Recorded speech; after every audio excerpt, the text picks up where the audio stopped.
The Oyo school children abduction was carried out to frame Northerners up, Northern Islamic clerics allege. A Northern Islamic cleric has alleged that the recent abduction of school children in Oyo State may have been deliberately orchestrated as part of a broader plot to implicate Northerners, particularly Fulani people. We are suspecting that the kidnapping of school children in Oyo is orchestrated deliberately because of a larger plan to frame Northerners and justify any type of action taken against Northerners, he said. The cleric further stated, even before any investigation, they have concluded that it was done by Fulanis. According to him, the speed with which blame was allegedly placed on Fulani people raises concerns about ethnic profiling and the possibility of a hidden agenda behind the incident. Hey! Ogbamo ìran mi, ọ̀rọ̀ délẹ̀. Àwọn Northern clerics, Islamic cleric, àwọn àfáà ṣéìkì ti nọ́ọ̀tì. Wọ́n ní irọ́ lẹ̀yin ọmọ Yorùbá ń pa. Wọ́n ní abduction, kidnapping tó ṣẹlẹ̀ ní Ọ̀yọ́ State tá àti rí wọn gbàdì sí. Wọ́n ní kì í ṣàwọn wọ́n lẹ́yìn ọmọ Yorùbá lẹ plan ẹ̀ wọ́n lọ́wọ́ yín ló wà ń bẹ̀. Mo wí tó.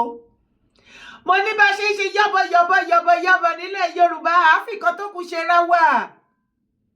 Ọ̀rọ̀ yìí wọ́n yí lé yín lórí, wọ́n mà ti yí lé yín lórí. Tẹ́ ẹ bá ní irọ́ ni mo pa. Ẹ jọ̀ọ́ nígbà tán ní àwọn kan ni wọ́n ń ṣiṣẹ́ yẹn náà ṣe kidnapping. Ṣé ẹ̀yin ìran Yorùbá ẹ̀yin lẹ ti dá ẹgbẹ́ ISIS sílẹ̀ ní Nàìjíríà? Ṣé ẹ̀yin lẹ dá Boko Haram sílẹ̀? Ṣé ẹ̀yin ọmọ Yorùbá ẹ̀yin Ọ̀yọ́ State ṣé ẹ̀yin lẹ dá Lakurawas? Sultan Sokoto ló invited Lakurawas láti ìlú àwọn Islamic country wa.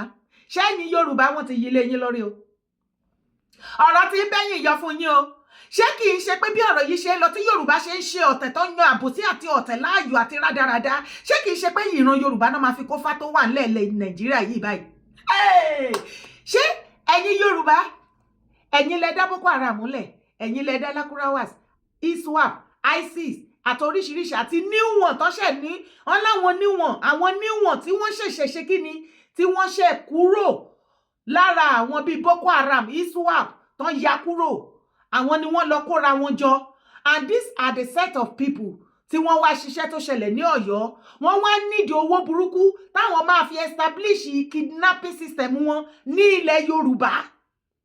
Tẹ̀lé mi kó wá gbọ́ fídíò yìí. If you are the governor, would you accept those ransom? Would you accept for those people to be integrated into that community to bring these children and teachers back? If it was up to you, would you negotiate with terrorists? If terrorists ask for weapons, they ask for money, they ask for concession on future laws of this land. The House is mindful as we sit in the comfort of this chamber. Mothers in Orire are sleepless, fathers are broken, and children still in the hands of their captors are crying out for a rescue that has yet. The House notes with a heavy and grieving heart that the unrelenting siege upon the people of Ogumosho and Orire local government areas of Oyo State, a siege that began with a brazen attack on the old Oyo National Park in January 2025 and reached its utmost harrowing depth on the morning of 16th May 2026, when armed bandits descended upon Baptist Nursery and Primary School, Yawota Community Grammar. Pẹ̀kẹ̀lẹ̀ arúgbó jẹ gbèsè ta ni ó san? Ta ni ó san? Ibi tá a bára wa nìyẹn. Tó o bá gbọ́ nǹkan tí honourable speaker yẹn tí ó sọ wípé nǹkan tó demand fún ìwọ náà ti ń gbọ́ láti bí ọjọ́ mẹ́ta. Kò sí wàhálà náà. Wọ́n ní àwọn need the sophisticated weapon. Ìbọn àsìkò ìgbàlódé nísìn tó wà expensive bàjẹ́ kan kó wá ní wìtìwìtì fún wọn. Ìbọn yẹn tó fi máa pa yín ni. Kẹ́ fọwọ́ ara yín kẹ́ wá fi ba iye ara yín jẹ́, kẹ́ fọwọ́ ara yín kó ìbọn wá fún wọn tó fi máa jí yín gbé, tó fi máa gé orí ẹ̀yin brothers ni. Torí ẹ mọ̀ wípé gbogbo ẹ̀yin brothers tẹ́ dákẹ́tẹ́ ìṣe èrè mẹ́tẹ́ wù bẹ́ẹ̀ ni wípé ọ̀rọ̀ tó wà nílẹ̀ yìí ò kàn yín. Ṣé ti rí nǹkan tó ṣe fún Mr. Oyedokun? Orí yín náà máa bẹ́ sílẹ̀. Ikú oró lókù tán fẹ́ fi kàn yín nísìn. ẹ tí ì rí nǹkan kan àsìkò tẹ́ máa mọ̀ wípé Ìgbòho kọ́ ni problem yín lélẹ̀ ṣé ti rí pé orí yín wọ́n á máa gé ní wọ́n mọ̀ gé orí yín sọ̀kalẹ̀ lọ́rùn yín ni ẹ jókòó síbẹ̀ kẹ́ máa ṣọ̀tẹ̀ lẹ́yìn ìgbà tán ní kọ́kọ́ sophisticated weapon wá fún wọn wọ́n béèrè fún 1 billion ṣé o ti mọ̀ yẹn paríparí ẹ̀ wọ́n ní láti ṣe concessions on future law of the land which is wọ́n ní láti ṣe kí ni faramọ́ ọ̀rọ̀ sharia wọ́n ní láti tú constitution Ọ̀yọ́ state kọ kí wọ́n fi òfin sharia síbẹ̀ kí wọ́n implement sharia. Mo wá sọ fún yín ẹ̀yin ọmọ ìran Yorùbá ṣe rí àbòsí àti ọ̀tẹ̀tẹ̀ láìkì ó ti ṣetán tó fẹ́ tẹ̀yìn rè ilẹ̀ Yorùbá lókù tí mò ń wò báyìí tá a bá tètè ṣe ká ṣe bí ọmọ kọ ó dẹ̀ pàwá Yorùbá náà fẹ́ palẹ̀ ogun ilẹ̀ Nàìjíríà mọ́ Ọlọ́run kúkú mú yín ó ti pẹ́ tẹ̀mí tí ń sọ fún yín mọ́ lọ́rọ̀ ó dẹ̀ pẹ́ tí mọ́ lọ́rọ̀ sìn ṣé Ìgbò ló láìkì yẹn mọ̀ pé wọ́n gba ti yín nǹkan kékeré Northern ló gba ti yín wọ́n love yín and you know it àárín ọ̀tá lẹwà ní kí Kírísítẹ́nì Yorùbá kó má tí ì sinmi gbogbo ọmọ Yorùbá àárín ọ̀tá lẹ ti ń sùn tẹ̀ tí ń jí tí àwọn tí Ìgbò bá mú yín báyìí àwọn tí Northern mú yín báyìí ẹ̀yin dẹ̀rẹ̀ mo rí wọ́n ti ra iyì ọ̀pọ̀lọpọ̀ yín torí bí zombi ni gbogbo yín ṣe wá ń wò kàn rí wọn wá kàn dúró gogogo kí lẹ wá fi yàtọ̀ sí àwọn Fúlàní ọ̀ngàn tán kó wá láti inú igbó tán wọnú ìgboro tán wá ń wò rárá pé ẹgbà mi ibo la já sí ẹ̀yin gan ò yàtọ̀ sí wọn ọ̀pọ̀lọpọ̀ wọn àbẹ́yìn ò kì í rí wọn tí nǹkan ìṣẹ̀lẹ̀ bá ti ṣẹlẹ̀ wọ́n wá dúró gogogo wọ́n máa wò bọ̀ bí àgùntàn wọn ò mọ̀ yìí tó kàn even when you are trying to advise Yorùbás on what to do wọ́n á máa wò ẹ́bẹ̀ ni wípé èdè tó ń sọ wọn gbọ́ èdè wo ló ń wí kí ló ń wí kan tó ń sọ òye wa ó tiẹ̀ ti wá dà báyìí ẹ̀yin brothers wa ẹ̀yin ṣe ti rí sample tó nọ́mbọ̀ wá fún yín ó dẹ̀ pẹ́rọ̀ yẹn mẹ́sẹ̀jì àròkò burúkú tí Mr. Oyedokun yẹn kò yé ẹ̀yin ọkùnrin máa láyé yín ẹ̀ ní sọ pé ẹ̀ gbọ́ wọ́n jẹ́ kó yé yín wípé lẹ́yìn ìṣẹ̀lẹ̀ tí àwọn Mr. Oyedokun yìí tó bá ti padà wá strike tó ń jí yín gbé ẹ̀yin ọkùnrin wọ́n mọ̀ gé orí yín ni o gígé yìí ni o wọ́n mọ̀ sọ orí yín kalẹ̀ lọ́rùn yín ni o ní oore ọ̀fẹ́ àtàpadà sílùú alive o ikú dé bá yín nìyẹn fẹ̀kàntẹ́lẹ̀ náà kí lọ́pọ̀lọpọ̀ yín ṣe kò sí àbí ṣé ó ní nǹkan tẹ́ fẹ́ ṣe ni tẹ́ bá wá mọ̀ pé ẹ fẹ́ kí wọ́n gé orí yín sọ̀kalẹ̀ lọ́rùn yín ẹ wá dìde ká ẹ ṣe bí àwọn bàbá wa ọjọ́ kìíní àná nígbà tí àwọn Fúlàní ya wèrè mọ́ wọn lọ́wọ́ ní ìran ọjọ́ kìíní àná ní ìran àwọn Olúgbọ́n Àrẹ̀sà Ọ̀ràngún Àga tí wọ́n dìde tí wọ́n fi ọ̀tẹ̀ àti tẹ̀mbẹ̀lẹ̀kù tí wọ́n gbèjù sẹ́gbẹ̀ẹ́ tí wọ́n foríkorí tó fi kùlùkùn tí wọ́n dùdì nífù tó ń jà fún ìran wọn tó ń protect ìran Yorùbá àti ilẹ̀ Yorùbá tí ìwà àtìmí tá à ń jọlá ìlénì tá à ń pariwo ara wa ọmọ Yorùbá ni mí ọmọ Yorùbá ni mí tí ọ̀pọ̀ kan wá rí wẹ́ni wípé ìran Yorùbá yẹn àwọn ó ti káàkiri àgbáyé àfẹ́ kó jẹ́ kí gbogbo kóòtù ló máa jẹ́ bẹ́ẹ̀ ilẹ̀ Yorùbá sì wà ń bẹ̀ lẹ́sì ń jà sí i very soon adìtẹ̀ni ẹlẹ́ni pẹ̀lú yọ̀bọ̀yọ̀bọ̀ tí mo rí yín tẹ̀ ń ṣe yìí àwa ìran Yorùbá ó dẹ̀ pàwọ̀ náà máa fi kó fa ilẹ̀ tó wà ní Nàìjíríà torí páàrin ọ̀tá la wà àwa gan dẹ̀ ń ṣeré àti sun fọ́nfọ́nfọ́n kó wá wò ó wípé Mákindé mọ̀ sí gbogbo nǹkan tó ń ṣẹlẹ̀ Mákindé gọ́vnà Ṣèyí Mákindé of Ọ̀yọ́ state ayé press release tẹ́ ń release látọjọ́ yẹn ayé ẹ̀ ló máa bàjẹ́ Ṣèyí Mákindé ṣé nǹkan ò ti máa ṣe yín ṣé nǹkan ò ti máa ṣe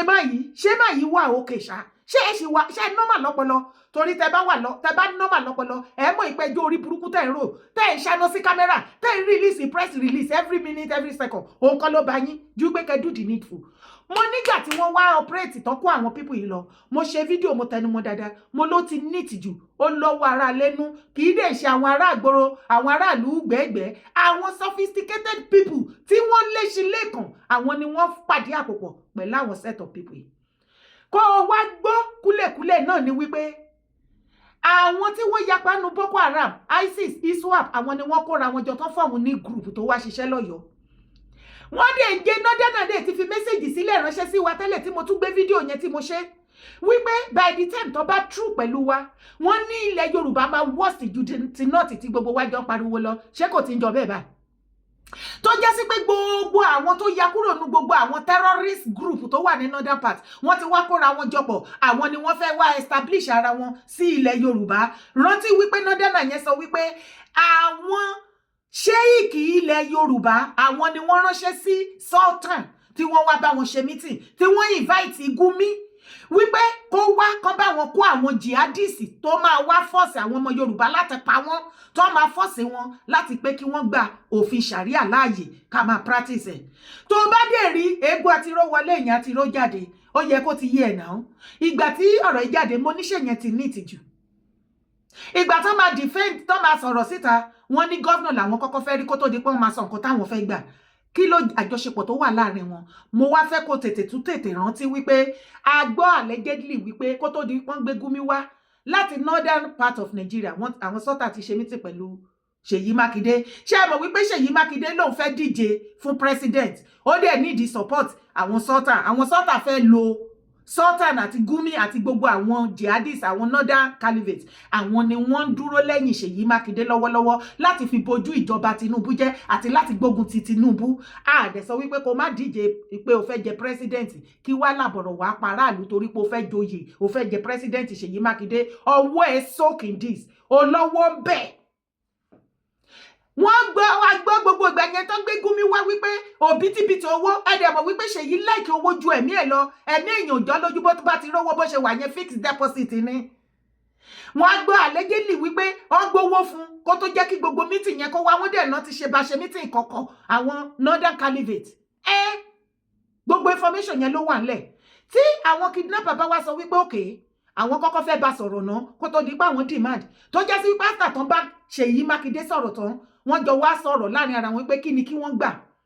Ìgbà yẹn ló ṣe wá bọ́ síta pé àwọn nídìí 1 billion, wọ́n nídìí kíni, wọ́n nídìí weapon, wọ́n nídìí another one, wọ́n nídìí kí Ṣèyí kó ṣe kíni, kó force sharia law sí inú constitution Ọ̀yọ́ state. Èyí tó wá wà ńbẹ̀ kẹ́ lè mọ̀ wípé Ṣèyí Mákindé ó ṣiṣẹ́ pẹ̀lú àwọn northern caliphate àti àwọn caliphate tilẹ̀ Yorùbá, àwọn sẹ́ẹ̀tì Gumi Oníbẹ̀ Ìwó, àwọn ti Gumi Ọ̀yọ́, gbogbo ohun sẹ́ẹ̀tì wọn àti Oríyọmí. Ẹ má fọ́ fún Oríyọmí ẹkún ẹ̀ o, ẹ má fọ́ fún gbogbo campaign tó ń ṣe yẹn, ìbò tó fẹ́ dì òun ni gbogbo eléyìí tó ń ṣe yẹn, ó wà lára àwọn tó gbé Gumi wá o. Ẹ má dá lóhùn ó ṣe meeting pẹ̀lú àwọn caliphate ní nọ́ọ̀tì o, ẹ má fọ́ o, ẹ má jẹ́ kó yín rúgbó o. Gbogbo wọn náà jọmọ̀ sí Òwèrè jọ ní gbogbo wọn.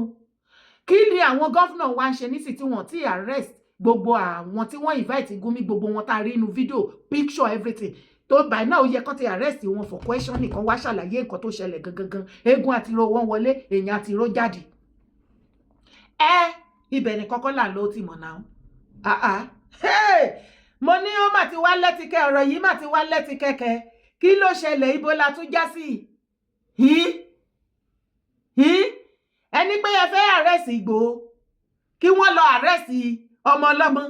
Kí ló dé tẹ́ fẹ́ arrest Ìgbòho? Invite Igboho for questioning over Oyo school abduction. Articles 8 tells DSS. Ẹ wá gbọ́ nǹkan tí Igboho sọ tán fẹ́. I know that. Àwọn mẹ́sàn-án orúkọ wọn tí gbogbo àyẹ̀ máa gbọ́. Àwọn olóṣèlú kan náà ń bẹ lẹ́yìn àwọn terrorists yẹn tó yẹ kí wọ́n fi lè tó ń fún wọn ní ammunition tó ń fún wọn lówó. Nǹkan tó ń ṣe fún Jonathan gbà yẹn, wọn náà fẹ́ ṣe fún bàbá Tinubu ń sìn. Ẹ̀rí wọn tún ní àwọn papa. Ex-Vice President Atiku Abubakar's media advisor, Mr. Paul Ibe, has called on the Department of State Services and other security agencies to invite Yoruba Nation campaigner Sunday Igboho to disclose the identity of politicians he alleged as sponsoring kidnappers responsible for the abduction of students and teachers in Oyo State. His intervention followed recent comments by Igboho during a meeting with the members of the National Association of Nigerian Students, where the activist claimed he knew the politicians allegedly backing kidnappers operating in part of the Southwest. Ọmọ Yíbò, ní bá sọ fún yín pé àárín ọ̀tá lẹ́yìn ìran Yorùbá wà ẹni rọ́ ni. Dára, ẹ ti èsìjà fẹ́ àwọn ọmọ àwọn yẹn sílẹ̀, ẹ jẹ́ afẹ́sì kan tó ń ṣe wá, ibi táyé yín ti ń bàjẹ́ tẹ́ ti máa ń ba yára yín jẹ́ nìyẹn. Gbogbo problem tó dìde ogun tìyín ẹ máa ní náà torí bóyá ó ń bá ọmọ Yíbò kan ṣe business, bóyá ó fẹ́ wọn lọ́kọ àbí láyà àbí anything àmì tó jẹ́ ń bẹ̀ kò wá fẹ́ ká sọ̀rọ̀ lọ́bẹ̀. Ẹ jọ̀ọ́ nípa ọ̀rọ̀ ẹnu wọn àti wá wọn la fi máa mọ orí ibi tó belong sí. Báwo ni ọ̀rọ̀ Nàìjíríà ṣe dojúrú tó ṣe wá jẹ́ pé Ìgbòho lẹni kan wá mú fún questioning? Tí Ìgbòho bá bọ́ síta tó bá sọ wípé àwọn politicians kan ni wọ́n ń ṣiṣẹ́ tó wà nílẹ̀ yìí láti fi bà ìjọba bàbá Tinubu jẹ́, ìwọ àtẹ̀mí mọ̀ wípé òtítọ́ pọ́nbélé ni, ṣé wọn ò ṣe? Ṣé wọn ò ṣe fún Jonathan ní ìgbà títí ẹ̀? Buhari gan fúnra lára ṣé wọ́n ṣe fún ṣé the same set of people tó ń bọ́ síta tí El-Rufai bọ́ síta ọ̀hà tó lanu pàkà tó ní ìgbà tí Yar'Adua ní ìgbà ayé Jonathan tí Jonathan jẹ́ vice president tó ní Yar'Adua lọ́dún náà lọ́hùn nígbà tó ní wọ́n lára tí ò jẹ́ kí wọ́n practice sharia kí wọ́n pa àwọn èèyàn bó ṣe wù wọ́n àti gbogbo orí burúkú tí wọ́n practice ní north ó ní wọ́n dẹ̀ rọra wá kíní yẹn fún wọ́n dẹ̀ ràn lọ sọ́run àṣàǹtẹ̀ ṣe bóun ni Jonathan tó fi become president ìgbà tí Jonathan náà ò fẹ́ succumb ṣe bọ́ lọ gbé àwọn ọmọ Chibok girls along the line Jonathan padà jọ wọlé okay Ìgbòho wá ní àwọn politicians kan àwọn ni wọ́n ṣe kíni tí wọ́n wà brain behind this tí wọ́n sponsor wọn ṣé irọ́ ni ṣé ìwà àtẹ̀mí ò mọ̀ ṣé ọmọ iye ọdún tí ìwà àtẹ̀mí ti ń pariwo wípé kí federal government kí wọ́n dárúkọ gbogbo àwọn terrorist financier jọ ṣé US ṣé wọ́n ti dárúkọ àwọn kan ṣé Dubai ṣé UAE ṣé wọ́n dárúkọ àwọn terrorist financier kan ẹjọ́ kí ni èdè Àtíkù kí lórí ṣe sí àràpá ibè arapa òṣùṣù ewu àwọn olórí burúkú ọmọ àlè àwárí ẹ̀yin òpònú afọ́fúgbémọ ọmọ àlè ilẹ̀ Yorùbá kan ẹ̀yin kan lára yín náà pè mí ṣé kì í bá Ìgbòho sọ̀rọ̀ ní Ìgbòho ti sọ̀rọ̀ jù àwọn student wọn nọ́ọ̀sì wá kí ó dẹ̀ wá sọ bẹ́ẹ̀ ó lóun mọ òun mọ Ìgbòho lóun mọ̀ wípé àwọn kan ni wọ́n sponsor òun mọ̀ wọn ò máa dárúkọ wọn ó tún ti fẹ́ dá wàhálà lẹ̀ ó ti sọ̀rọ̀ jù orí yín ti yí ẹ̀yin tẹ́ ẹ̀ ń sọ̀rọ̀ bẹ́ẹ̀ orí yín ti kọ́kọ́rọ́ orí yín ti sọnù mo nọ́rọ̀ tó wà ní àìmọ́ máa wọra wa lépè ó máa tó sí ìjà máa bẹ̀rẹ̀ sí ní gbé àṣẹ Mr. Gani Adams ẹ bọ́ síta yá mi láṣẹ yín ọjọ́ sí tẹ́ ẹ fi kíní aṣọ pupa àti abẹ́rẹ́ tẹ́ ẹ fi sí ẹ sáré yá mi máa dá padà á bẹ̀rẹ̀ sí ní wọra wa lépè bí níbi tá a bá dé ṣé èpè ń jà yín ní tẹ́ẹ̀kọ́ ọmọ Yorùbá òkun wàá mọ̀ èyí tó kàn náà rọ̀ wọn gbogbo nǹkan lẹ máa fi àbò sí àtọ̀tẹ̀ sí ẹ ti yá sunkún Ìgbòho ti sọ̀rọ̀ jù orí yín ò pé ẹ̀yin tẹ́ sọ bẹ́ẹ̀ Àtíkù inú ayé la wà nígbà tí wọ́n dáná sun Deborah tí wọ́n lẹ̀ Deborah lókùúta pa ní northern part of Nigeria Àtíkù bọ́ sórí tweet lọ́dún náà ó kọ̀ndẹ́mù àti tí àwọn ọmọ Arẹwà tí wọ́n ṣe fún Deborah ìgbà tí àwọn Arẹwà yúùtù tí wọ́n yá jẹ ní tútù ìṣẹ́jú kan ò pẹ́ ó rí kí ló ṣe ó delete comment ẹ̀ àtijọ́ tí wọ́n ti ń pa kúkúrú tó ti ń pa gúngùn Àtíkù is part of them the caliphate ọmọ Fúlàní pọ́nbélé ẹjọ́ nítorí Ọlọ́run ìjọ́wọ́ ló ti bọ́ síta ṣé ó fẹ́ sọ fún mi pé òun ò sí lára àwọn financier àbó fẹ́ sọ fún mi pé òun ò mọ àwọn gbogbo nǹkan tó ń ṣẹlẹ̀ ìṣẹ̀lẹ̀ tó ṣẹlẹ̀ ní Ọ̀yọ́ state ṣé Àtíkù fẹ́ sọ fún wa wípé òun ò wà wí ẹ̀ nípa ẹ̀ òun ò mọ̀ ń pa ẹ̀ iṣẹ́ òun àwọn northern caliphate ni náà gbogbo wa lájọ mọ̀ èwo làbọ̀rọ̀ wá fìkanra mọ́ Ìgbòho mo ní ẹ̀yin ọmọ Yorùbá kí ló fi ṣe yín ṣọ́ ti fi nǹkan kàn yẹn ni ṣé gbogbo nǹkan náà ni òye yín mọ́ tẹ́ máa ṣe ràndàn ìjọ wo lẹ fẹ́ bẹ̀rẹ̀ sí ní sọ́pọ́ọ̀tì ara yín kí nǹkan ṣe ọmọ Yorùbá kọ́mọ Yorùbá tiẹ̀ ti wá ṣe nǹkan tí ò dá níta ẹ tiẹ̀ sì jẹ́ ká fà á wọnú ilé ká tiẹ̀ sì kọ́kọ́ sọ́pọ́ọ̀tì ara wa níta tá a bá wá délé ká pojú ẹ̀jẹ̀ wípé wo nǹkan tó ṣe níta yẹn rádaràda ló ṣe o next time tó bá try à ní fún ẹ sọ́pọ́ọ̀tì o torí ibi tó ṣe sí ló ṣe sí o ṣùgbọ́n láyé Yorùbá ò ní ṣe bẹ́ẹ̀ ẹ lè tó bá jẹ́ ọmọ Yíbò kan òun ni wọ́n ń rìfáàsì sí bó ṣe rìfáàsì tí èdè Àtíkù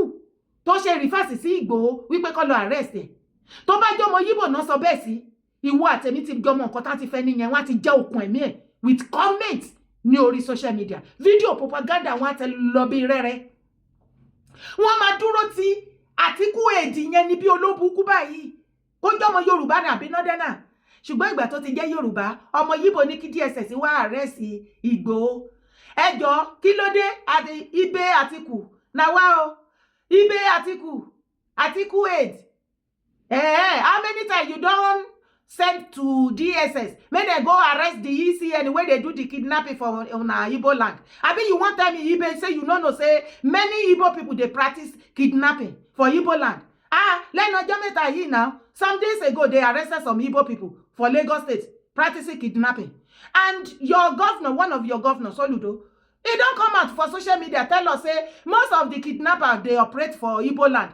majority of them are Igbos so how come you are now calling DSS for Igbo go and call DSS for your people go and face your own side first leave Yoruba alone abeg ṣe ráyé yín ẹ̀yin ọmọ Yorùbá ẹ ti kẹ́yìn sókè pa ẹ ti wíwíkúwí Ìgbòho ti sọ̀rọ̀ jù ṣé nǹkan ò ti ṣe yín 2023 abẹ̀rẹ̀ sí ní jà fúnra wa ń jà fún yín gbogbo ariwo tó ń ṣẹlẹ̀ nísìnyí abẹ̀rẹ̀ sí ní pariwo ẹ̀ á ṣàlàyé fún yín èyí tẹ́ fi máa rárá fi balẹ̀ ọ̀tẹ̀lẹ̀ ṣe kò sí èpè tẹ́ ẹ gbé Ìgbòho ṣẹ́, ẹ lọ́mọ àlè ni ẹni gbá ni èmi, kò sí èpè tẹ́ ẹ gbé wa ṣẹ́. As a matter of fact, àti Ìgbòho àtèmi ipa ṣì ń mí lórí èpè lẹ́ni Ọlọ́run ọba àti inú kan tá a gbé dání òun ló yìn jẹ́ ká máa mí pẹ̀lú nǹkan tí èèyàn mú àlè ọ̀pọ̀lọpọ̀ ọmọ Yorùbá fojú wa rí lórí nǹkan tó ń ṣẹlẹ̀ tó dé bá yín nísìnyí tẹ́ ẹ̀ rárá fi balẹ̀ kẹ́ gbọ́ ká dúdì nífù.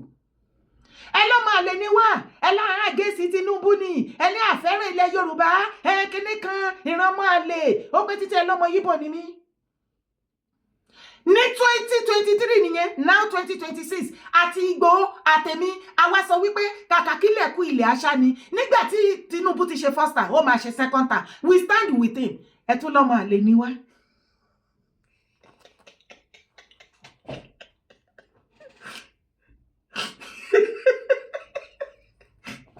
Ẹ ti confused. Kò yé yín mọ́ ìfòyín tẹ lọ ọ̀tẹ̀ rá, kò yé yín mọ́. Àwa kọ́ ni problem yín, ẹ fìgbó lọ́rùn lẹ̀. Ìwọ tó bá wá jẹ́ ọmọ ọkọ Yorùbá tó ẹnu ọ̀rọ̀ ò dá lẹ́nu tó jẹ́ gbogbo nǹkan ló fi ń sá pamọ́ tó jẹ́ pé yín fóònù nìkan ló ti máa ń lè jẹ́ kó rí ẹ pé kó tó pè mí lórí ọ̀rọ̀ Ìgbòho, jẹ́ kí orí ẹ pé ẹ fìgbó lọ́rùn lẹ̀ bó ṣe mọ̀rọ̀ tí ẹ sọ, ẹ jẹ́ kó sọ. Ìwọ tó dẹ̀ mọ́ sọ ó dẹ̀ bọ́ sọ láì kó wá sọ èyí tó bẹ́tà títí ẹ̀ náà ó sì ta kó wá sọ nǹkan tó bẹ́tà títí ẹ̀ ẹ̀yìn òpónú afọ́fúngbẹ́mu burúkú wọ̀nyí. Ibẹ̀ ni kọ́kọ́ là ń lọ. Tó Fọláṣadé Tinubu Òjó ìyàwó mi lẹ́kìtì ó ti fàájẹ́ o, òun àti Balógun Èkó wọ́n ti da gbogbo ìgboro rú, ìgboro ti dàrú. Ẹ bá wa pé 911 kó wá bá wa paná, wá gbọ́ fídíò. Ẹ máa lè torí kì í ṣe ìdílé Òṣòdì ló ti jáde wá. Ó ti ṣẹ̀, ó ṣe ọlọ́jà, ó ṣe ayé. Ẹni tó bá dojú ìjà kọ mí, Ọlọ́run mi á bàjà.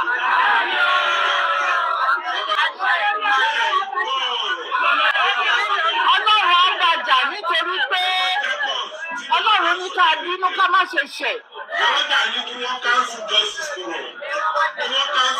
There is one we call holy anger in the Bible.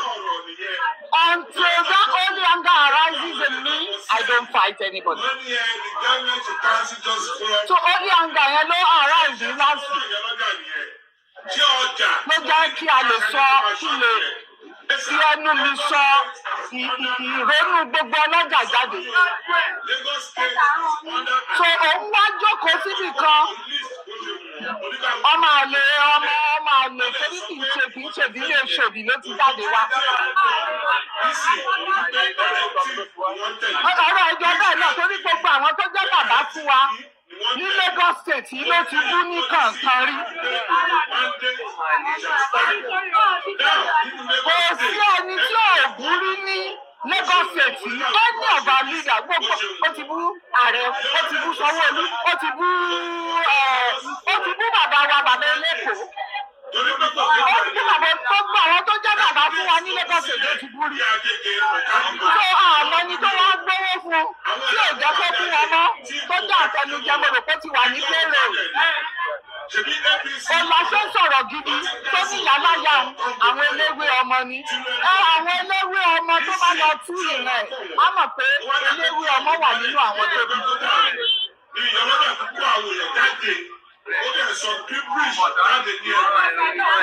But àwọn abiyamọ ti súre fún lẹ́yìn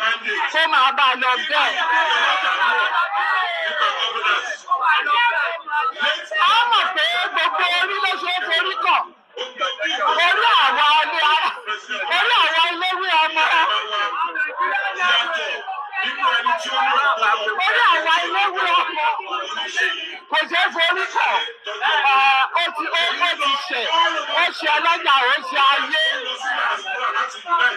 Ó ti ṣiṣẹ́, ó ṣe ọ̀rọ̀ sọ, ó ti ṣìwàwù. Ó máa bá a lọ bẹ́ẹ̀. Holy anger yìí náà ní nǹkan.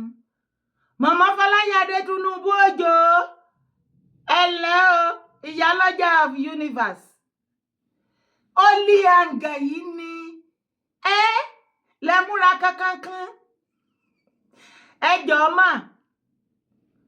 Ọ̀rọ̀ politics náà wọ́n nù yín lẹ́kọ̀ọ́, wọ́n ní kẹ́ má kanná jó wọn, wọ́n ní ẹ̀ ní orí ọ̀fẹ́ agbára yín ò débẹ̀, wọ́n lágbára yín kò kọjá ọjà tán fi yín jẹ ìyálọ́jà. Wọ́n ní wọn ò fún yín ní agbára láti dá sí politics, ibo ló gbà kàn yín. kẹ́dẹ̀ máa wá wo bí tí ọ̀rọ̀ ìdè gbojúrú o wọ́n lọ́mọ Ìgbò òun ni mọ̀mọ́ Fọláṣadé gbé sórí tó torí ẹ̀ tó fẹ́ kánájó Lagos State o wípé wọ́n ní láti fún ní post o ká wá gbé lọ ká gbé bọ̀ lóòótọ́ mọ̀mọ́ Fọláṣadé mi ò wá bá yín jà ẹjọ́ mọ̀ báwo lọ̀rọ̀ politics ṣe dé ọ̀dọ̀ títí yín nínú ọjà torí di only ti ta mọ̀ ipá àwọn ìyálọ́jà máa ń ṣe ni pé kẹ́ ẹ arrange àwọn ìyálọ́jà ẹgbẹ́ yín àwọn ará ọjà kẹ́ ẹ campaign fáwọn politician ṣé ẹ̀yin náà tún ti ń ṣe politics àbí ó tiẹ̀ ti wá dáa mo wí náà mo láwọn abiyamọ àsìkò yìí ọ̀pọ̀lọpọ̀ wọn náà wáyé asán tó wáyé wá pòfò wọn wáyé wá jẹ wọn mọ́mọ́ tí mọ̀mọ́ Fọláṣadé Tinubu Òjó bá múra kankan báyìí lórí àrà àwọn ọmọ tí wọ́n kó lọ tí wọ́n gé orí Mr. Oyedokun ó lè ṣẹlẹ̀ sí ọkọ ẹnìkankan nínú gbogbo yín tẹ́ wà ńbẹ̀ yẹn tẹ́ jókòó ó lè jẹ́ pé ọkọ ẹnìkankan nínú yín ló kàn tó máa gé orí ẹ̀ fíw. ẹjọ́ ibo ni mọ̀mọ́ Fọláṣadé Òjó ibo Fọláṣadé Tinubu Òjó ibo lẹ forúkọ sí tẹ̀ ń gé nǹkan míì ó lé aga yín ẹ rí i pé wọ́n kó àwọn ọmọ òkókó lọ àárín yín kẹ́ ẹ wúkọ́ pú ẹ wá dákẹ́ bẹ́ẹ̀ ni wípé ẹ̀ sí nínú ayé ẹ ti lọ dèhùn ẹ ti fi òwú elépo ẹ ti fi di etí ẹ súnmọ́ bíyàgbá mọ̀mọ́ Fọláṣadé Tinubu Òjó ẹ jìnnà sábíyamọ́ tí ò bá wá jẹ́ bẹ́ẹ̀ kí lẹ ti rí sọ lórí ọ̀rọ̀ àwọn ọmọ tí wọ́n kó lọ Mr. Oyedokun tí wọ́n gé orí ẹ̀ kí lẹ rí sọ sí kò kàn yín o àbó kàn yín ni láéláé so ẹ ti bìlíìfù pé tẹ bá kàn dẹ́mù nǹkan tó ṣẹlẹ̀ ńbẹ̀ yẹn ẹ ti ń tako ìjọba bàbá yín nìyẹn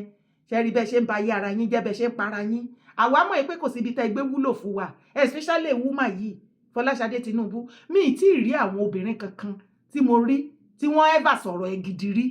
mi ì tí ì rí kọ́ńpọ́sítà kọ́ sọ̀rọ̀ yín dáadáa rí mi ì tí ì ráwọn kọ́kọ́ sọ wípé wọ́n benefit anything kan báyìí látara yín ẹ wúlò fún anybody àwítán ẹni ó ní anga inú yín ẹ máa fi ń ṣépè lẹ́yìn ẹ̀yin lépè lẹ́nu ẹ̀yin láṣẹ lẹ́nu ẹ lè taṣẹ́ yẹn so gbogbo àwọn ìyá rádaràdá tẹ́ kóra yín jọ síbẹ̀ yẹn tẹ́ ń wí rándanràndan tẹ́ sọra yín di eléwé ọmọ tẹ́ ní wọ́n ti ṣe ayé ṣẹ́yìn yìí láyé tó bá yé pẹ́yìn yìí láyé tó kù sílẹ̀ Yorùbá ogún dé ayé ti ṣẹ̀sín o abájọ tí gbogbo nǹkan lọ lódìlódì ilẹ̀ Yorùbá ṣé ẹ̀yin ẹ̀wẹ́jàre mọ̀mọ́ Fọláṣadé Tinubu Òjó ṣé ẹ̀yin tẹ́ ẹ jẹ́ ìyálọ́jà àti gbogbo àwọn ọ̀ràn tẹ́ kó sẹ́yìn tẹ́ kójọ síbẹ̀ ẹ̀yin yẹn láyé lẹ́wọ́n sọ Balógun Èkó tó bọ́ síta tó ó sòótọ́ ọ̀rọ̀ fún yín wípé ẹ lọ gbájúmọ́ iṣẹ́ ọlọ́jà tó gbélé yín lọ́wọ́ tí mọ̀mọ́ Àbíbátù yàn fún yín kẹ́ ẹ wàá má yà kẹ́ ẹ máa túṣe wọ́n ní ẹ má ṣàtójúbọ̀ lórí ọ̀rọ̀ politics kí ló tẹ̀ pọ̀jù nǹkan tí Balógun Èkó sọ ẹ wá wí tẹ́ ẹ lọ́mọ àlè ni ríìlì tán bá Balógun Èkó ò mà ràn yín ọmọ àtiró tó ń fọṣẹ bàtà kan ránṣẹ́ sóbì èlé ọ̀rọ̀ ló fẹ́ gbọ́ o Balógun Èkó ọ̀ràn yẹ anybody kò gbéṣẹ́ rán anybody mọ̀mọ́ Fọláṣadé lẹ́yìn fídíò yìí máa advice yín kẹ́ má release another one fún Balógun Èkó torí tó bá wá story yín jáde ẹ̀dẹ̀mọ̀ àwọn èèyàn ẹ mọ̀ pé àwọn èèyàn ètì yín gan kò séèyàn tó like yín wọ́n ní wà yín ò dáa tí Balógun Èkó bá gbé story yín sí online ẹ kàn imagine bó ṣe máa laná kẹ́ o somebody like me àwa máa bá yín foyín àti oyin ṣúgà iyọ̀ magi àkóbọ̀ adùnbàjẹ́ gbogbo àgbáyé fẹ́ mú story yín ẹ̀yin tẹ́ ẹ bá súnmọ́ mọ̀mọ́ yẹn jẹ́ bá wọn sọ̀rọ̀ bí tá ti gbé ṣé àmọ́ bẹ́ ṣe sórí lẹ́gbẹ̀lẹ́gbẹ̀ náà nígbà tí ẹ dó tí wọ́n wá kinní ìfun yín tí ẹsẹ̀ yín gbá tó báyìí tí nǹkan tó fi nǹkan kàn yín bó tilẹ̀ jẹ́ wípé ẹ padà lọ́bẹ̀ ẹ lọ dàbẹ̀ rúdè nílé ni àbí ok ẹ tó ti fẹ́ da Èkó rú náà báyìí ẹ wá wò wọ́n o àwọn shameless abiyamọ ẹ wá pera yín láyé wọ́n ti ṣayé wọ́n ṣe àwọn ìyá òfò àwọn ìyá ìranù àwọn ìyá tó wáyé asán tó fẹ́ jẹ wọn mọ́ torí tẹ́ bá fẹ́ jẹ wọn mọ́ ó yẹ kí Fọláṣadé Tinubu ti mélé tó kàn ìwọ tó múra kankan tó ló fẹ́ protest ó fẹ́ kó àwọn ìyá lọ́jà jáde kí wọ́n protest against ìjọba bàbá yìí pé ní Lagos State o wọ́n yàn ẹ́ jẹ wọ́n yọ candidate ẹ ọmọ Yíbò láti wá represent nílẹ̀ Yorùbá wọ́n yọ dànù bí ẹni yọ jìgá ìwọ yẹn ò lè bọ́ síta láti kó àwọn ìyá rùnrùn tẹ́ kóra yín síbẹ̀ kó o lead kó o máa sọ wípé abiyamọ ayé ẹ ṣàánú ilẹ̀ Yorùbá ẹ bá wa dá àwọn ọmọ wa padà ìjọba ẹ bá wa gbà àwọn ọmọ wa abiyamọ ni wá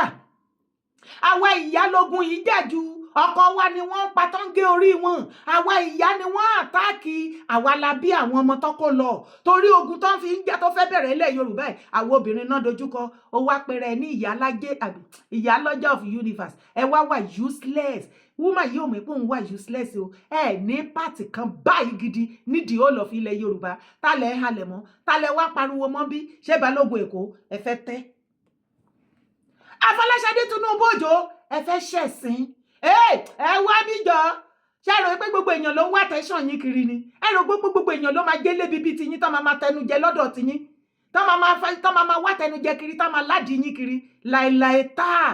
Òótọ́ ọ̀rọ̀ ní Balógun Èkó sọ fún yín kó wọ inú òblògátà yín kó wọ lọ. You are a disgrace to every womanhood nílẹ̀ Yorùbá. Your shame dey shame us. Wọ́n gé orí Mr. Oyedokun, wọ́n kó àwọn ọmọ lọ síbẹ̀, gbogbo ìlú ń sọ kùtùkùtùkùtùkùtù. Woman yóò rí nǹkan sọ, ó wá bọ́ síta, ó ní Balógun Èkó, ó gbógun tiẹ̀, ó lé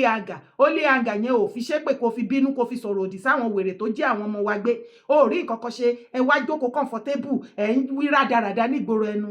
Ẹ ní tìjú. Kí ni mo ti ẹ̀ sọ? Mo náà ní tìjú.